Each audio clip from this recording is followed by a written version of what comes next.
Сайн байцгаана үзэгчдээ, парламент телевизийн дэлхийн тойм хөтөлбөрийн 7 хоногийн дугаар эхэлж байна. За баяр наадмын амралтууд дуусч одоо дэлхийн тойм хөтөлбөр маань одоо хуваарийнхаа дагуу инхүү та бүхэнд хүрэхээр болж байна. За өнгөрч байгаа 1-7 хоногийн хугацаанд олон улсад болсон онцлог үйл явдлуудаас та бүхэндээ тоймлон танилцуулъя. Бидний сонгосон эхний үйл явдал бол Израилийн ерөнхий сайд Беньямин Нетаньяху Газын зурвас тэнхийг тогтоох Америк нэгдсэн улсын төлөвлөгөөг одоо няцаасан энэ үйл явдлыг бид онцолж байгаа юм аа.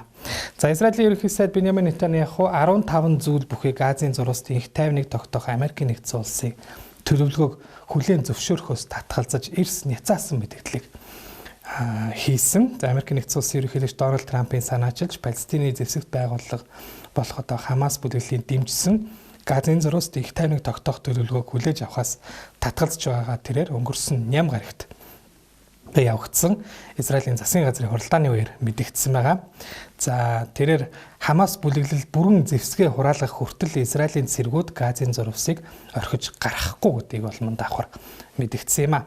За тэрээр Хамасыг үнэхээр зэвсэггүй болсон нь батлагдах хүртэл Израилийн айрам Газын зурвасаас сэргээ татахгүй бөгөөд Израилийн цэрэг болон иргэдэд учирч болзошгүй аюул занлыг өргөжлүүлэн таслан зогсоосоор байх болно гэж мэдэгдсэн байна. Америк Израилийн хооронд хилэлцээ үргэлжилсээр байгаа ч зэвсэг хураах болон цэрэг татан гаргах дарааллын асуудал дээр бол одоо энэхүү талууд байр суурийн хувьд л зөрүүтэй байсаар байна. За Америк нэгдсэн улсын ерөнхийлөгч Дональд Трампын байгуулсан их тайвны зөвлөл хэмээх байгууллага нь өнгөрсөн сард Газын зурвас дахь Хамас болон бусад зэвсэгт бүлэглэлийг бүрэн зэвсэггүй болгох талаар тохиролцоонд хүрсэн гэдэг бол мэдэгдсэн. За мөн Хамасын бүлэглэлийн зүгээс ч гэсэн Америкийн дээрх 15 зүйл бүхий төлөвлөгөөг хүлээн зөвшөөрнө гэдгээ 7 сарын сүүлээр бол мэдэгдэж төлөвлөгөөг хэрэгжүүлэх асуудлаар хариуцлагатай хэлэлцээ хийхэд бэлэн байгаагаа бол илэрхийлсэн юм.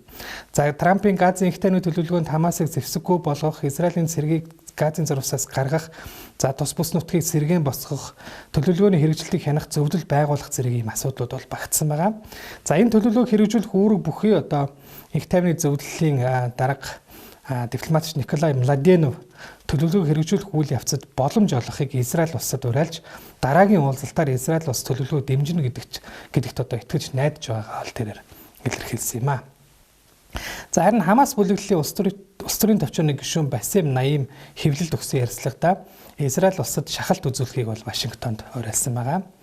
За ер нь бол зүгдан одоо Газын зурвасч гэлтгүй Израиль бол одоо Ливан, Сир, Газ гэдэг одоо олон газарт бол бас энэ цэрэг дайны ажиллагааг бол үргэлжлүүлсээр байгаа. За тэгвэл Израилийн батлан хамгаалахын сайд Израиль Кац тус улсын зэвсэг түвшин Ливан, Газ, Сирээс бол одоо гарахгүй гэсэн мэдээллийг мөн энэ 7 хоногт бол давхар хийгээд байгаа юм а. За энэ Газын дайн ихснээс хойш бол одоо тухайн бүс нутгийн 1.9 сая орчим хүн буюу одоо нийт хүн амынх нь 90% нь орон гэрээсээ дөрвөж. За дайны явцад 73 мянга гаруй Палестины иргэн амиа алдаад байгаа гэсэн ийм тоог мөн одоо Газын эрүүл мэндийн яамнаас өгснгийг бол нэгдсэн үндэсний байгууллага мөн одоо баталгаажуулсан мэдээлээд байгаа юм а.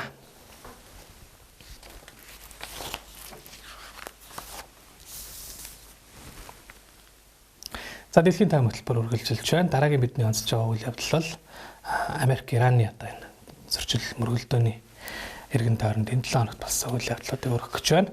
За тэгэхээр өнгөрсөн 7 хоногийн сүүлээр Иран улсын зүгээс Ормузын хоолойг нээх 6 нөхцөлийг бол Америк нэгдсэн улсад тавьсан байна.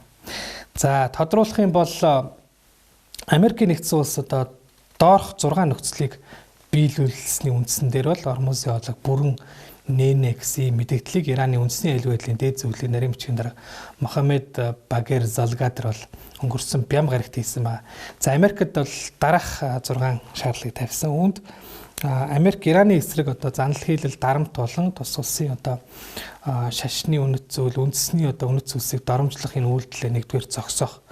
За хоёрдугаарт Иран болон Ливан, Палестин, Йемен, Ирак дахь холбоотнуудын эсрэг халдлагаа бүрэн зогсоох. Гуравт нь Америк нэгдсэн улсын тэнгисийн цэргийн бүсэлтийг цуцалж Ираны ойролцоох тэнгисийн бол агаарын цэргийн хүчээ татаж авах. Дөрөвт Ираны эсрэг явуулсан гэх одоо дайны улмаас учирсан энэ хохирлыг бол нөхөнд төлөх. За мөн Америк нэгдсэн улсын тавьсан энэ 20 арга хэмжээнүүдийг цуцлах. За Ираны царцаас өрнгийг ямар нэгэн нөхцөлгүйгээр одоо чөлөөлөх гэсэн ийм 6 шаардлагыг бол тавиад байгаа.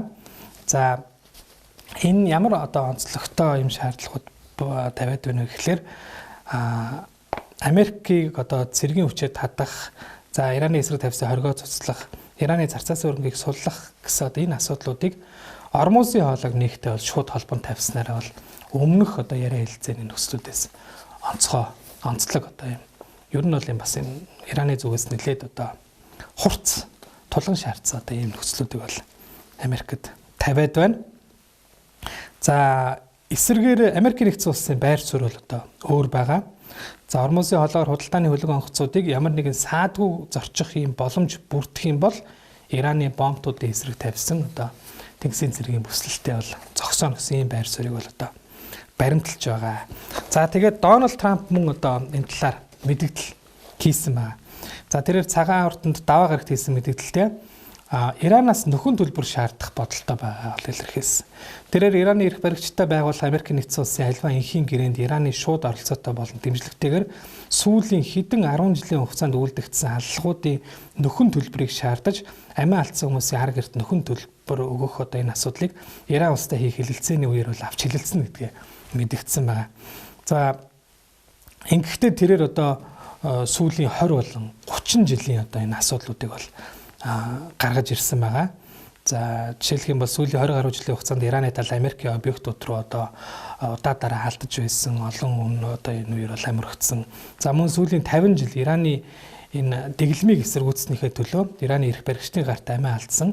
Тус улсын гим зэмгүй олон зуун мянган одоо иргэд жагсагчдын арга гэрээхэнд бол нөхөн төлбөр төлөх ёстой. Тийм учраас одоо цаашдын аливаа гэрээ хэлцээний асуудалд бол энэ нөхөн төлбөрийн асуудлыг заавал багтааж тусгахыг бол өөрийн дипломатч нартай бол би даалгаж байна гэдгийг бол тэрээр онцлсан байгаа.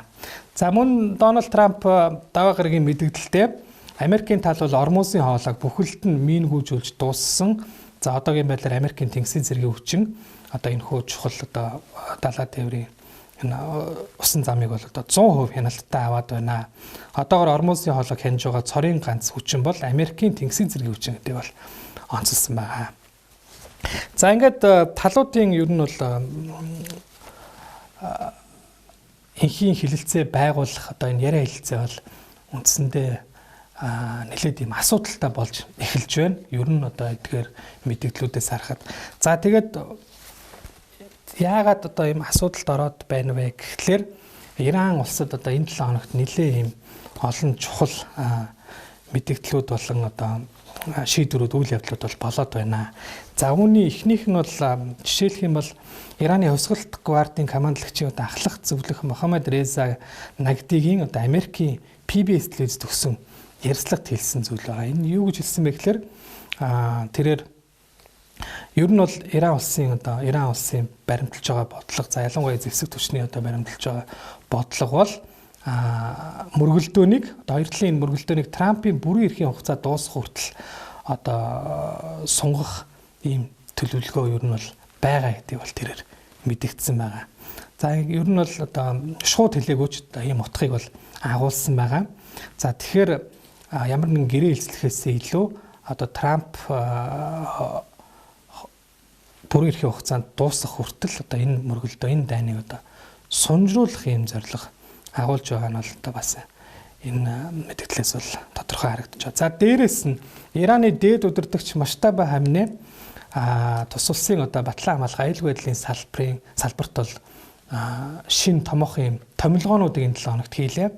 За тэрээр Жанжин штаб, Исламын хувьсгалт гвардийн корпус болон мөн Басиж дотоодын аюулгүй байдлын хүчинд бол ийм томоохон томилгоонуудыг хийсэн байгаа. За жишээлх юм бол бригадын генерал Ахмад Вахидийг Исламын хувьсгалт гвардийн корпусын командлагчаар томилсон байгаа. За ингэж томилготой бол тэрээр ер нь бол энэ томилгоо бол албан бусаар өнгөрсөн 3 дугаар сард бол хийгдсэн байсан. Одоо бол албачиж байгаа. За Муштаба Хамне бол түүнд Ираны сөрөг одоо чадвар, за байлдааны бэлэн байдлыг бэхжүүлэх үүрэг даалгаврыг бол өгсөн байна. За өөрөөр хэлбэл одоо Америкийн эсрэг одоо дайтахын чадварыг сайжруулах юм даалгавар бол авч байгаа гэсэн үг. За дээрэс нь зэвсэг түвшний жанжин штабын дараагаар хошууч генерал Али Абдуллахи, түүний орлогчоор бригадын генерал Кёмарс Хидари нарыг бол томилсон ба. За дээрэс нь Исламын хувьсгалт гвардийн корпусын тэнгисийн хүчний командлагчаар Али Азмай, Басиж хүчний тэргүүнээр Хосайн Таеб зэрэг одоо хүмүүсийг томилсон. За мөн Исламын хувьсгалт гвардийн корпусын ахлах командлагч Мохсен Резаиг үндэсний аюулгүй байдлын дээд зөвлөлийн нарийн бичгээр бол одоо их нэрлсэн байгаа. За ер нь бол одоо өмнө олон дайн байлдаанд одоо гавья байгуулж исэн юм зэвсэг түвшинд бол он удаан жил албаасан одоо юм дайн байлдааны туршлагатай хүмүүсээр удирдуулахаар болж байна. За тэгээд судлаач ажиглагч шинжээчдийн зүгээс бол одоо масштаба хамнын энэ хуршийн томилгоог тайлбарлахдаа Ираны шин дээд удирдагч бол одоо дээд зэргийн сүрэн зогсох юм хүчин чадварыг бол одоо хүсэж байгаа нь эндээс харагдж байна. За дээрэс нь одоо хувьсгалт гвардийн корпусыг дайсны эсрэг хүчтэй довтлогооны ажиллагаа явуулахад бэлэн байхыг бол бас үүрэгдэж байна. Тэгэхээр энэ томилгоонууд нь бол одоо Иран улс урт хугацааны мөргөлдөөнд бэлдэж байгааг бас одоо харуулах магадгүй байна. За дээрэс нь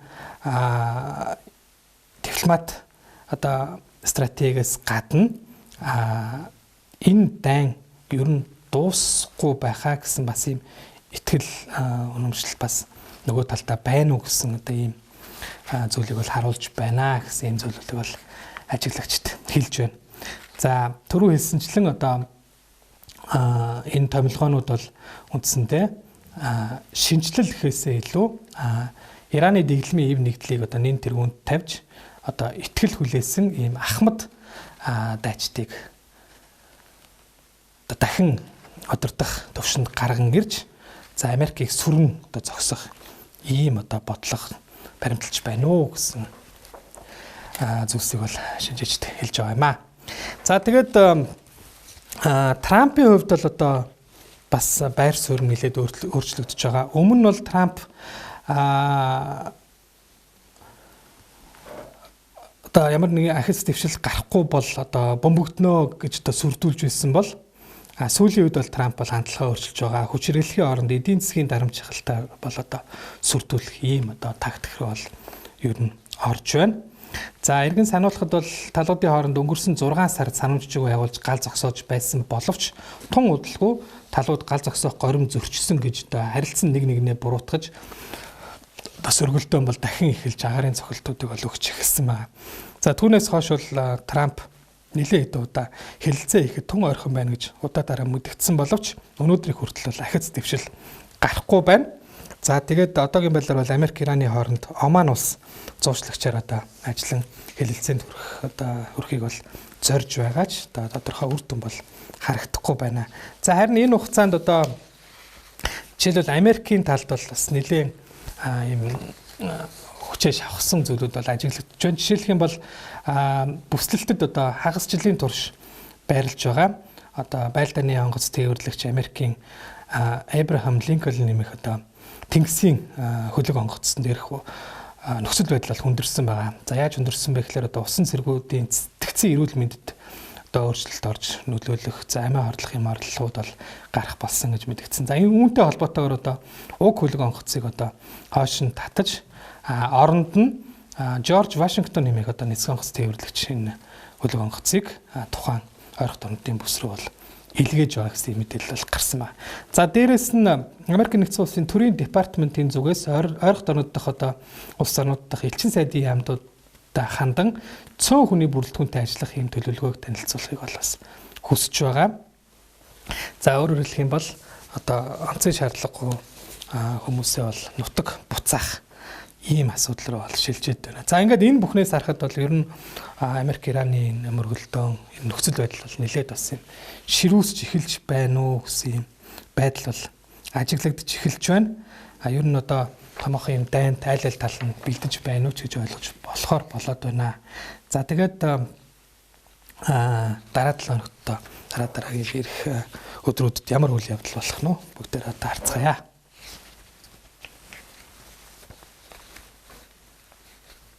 За дараагийн нэгэн онцлог үйл явдал бол энэ 7 хоногийн мягмар гарагт Сирийн ерөнхийлөгч асан Башар Асадад тус улсын эрүүгийн шүүхээс цаазын ял оноос үйл явдлыг бид онцолж байна.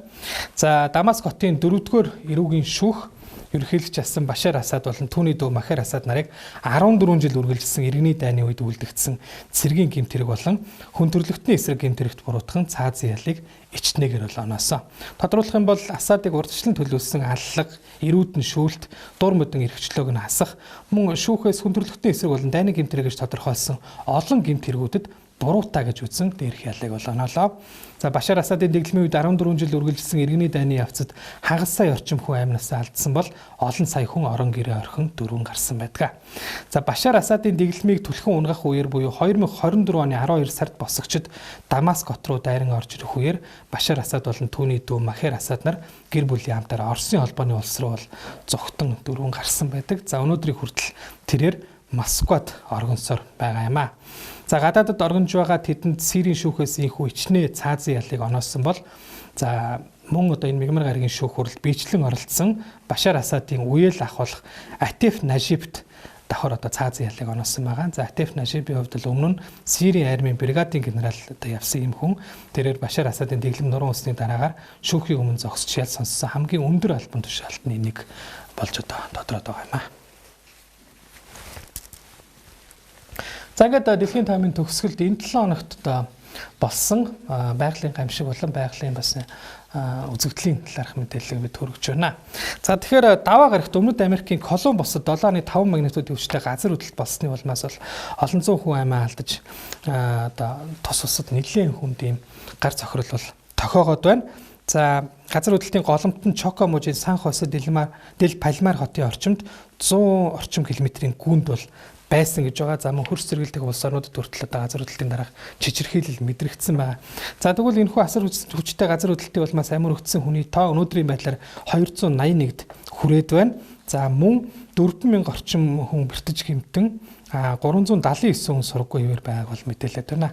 За дээрэс нь гамшигын улмаас улсын хэмжээнд 11,000 гаруй орон сууц бол сүйдсэн. За тэгээ Колумбийн шинэ ерөнхийлөгч Абелардо де ла Эсприэла одоо энэхүү гамшигтай холбогдуулсан бол одоо улс орон даяар онц байдал зарласан. За тэгвэл дараа нь тэрээр мөн гамшигыг даван туулахын тулд одоо үндэсний хэмжээнд эдийн засгийн онц байдлыг бол зарласан байгаа юм а. За тэгвэл лав гарагт Европт нарны бүтэн болон хэсэгчилсэн хэрдэлт боллоо. За ховор тохиох энэхүү үзэгдлийг олон сая хүн бол ажиглан үзээд байна. За энэ удаагийн нар эрдэл Гренланд, Арал, Исланд, Испани болон Португал улсын зүүн хойд хэсгийн зарим нутгаар бүтэн ажиглагдсан бол дэлхийн бөмбөрцгийн хойд хагас баруун Европын олон оронд хэсэгчилсэн байдлаар харагдлаа. Тухайлах юм бол Испаний хойд хэсэг, Исландын баруун хэсэгт бүтэн хэрдэлт ажиглагдсан бол Ирландд 94%, Францад 92%, Их Британд 91% гэх мэтээр одоо ажиглагдсан. За Европын өргөн уудам одоо газар нутгийг хамарсан энэ удаагийн нар эрдэлт бол нийт ихэлснээсээ одоо дуусах хүртэл нийтдээ 264 минут буюу 4 цаг 24 минут үргэлжилсэн бол за ажиглагдсан тухайн одоо хэсэгтээ буюу одоо тухайн байршлуудад ойролцоогоор 2 минут гарантай. За хамгийн удаан нь 2 минут 18 секунд үргэлжилж одоо харанхуулсан байна.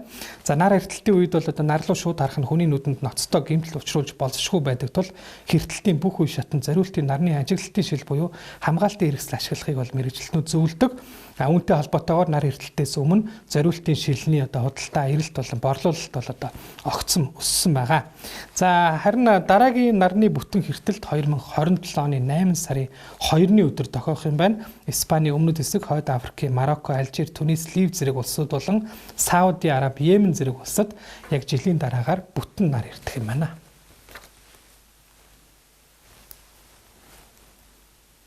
Та бүхэнд дэлхийн таймын хэлбэрийг хүргэлэн анхаарал хандуулсан баярлалаа.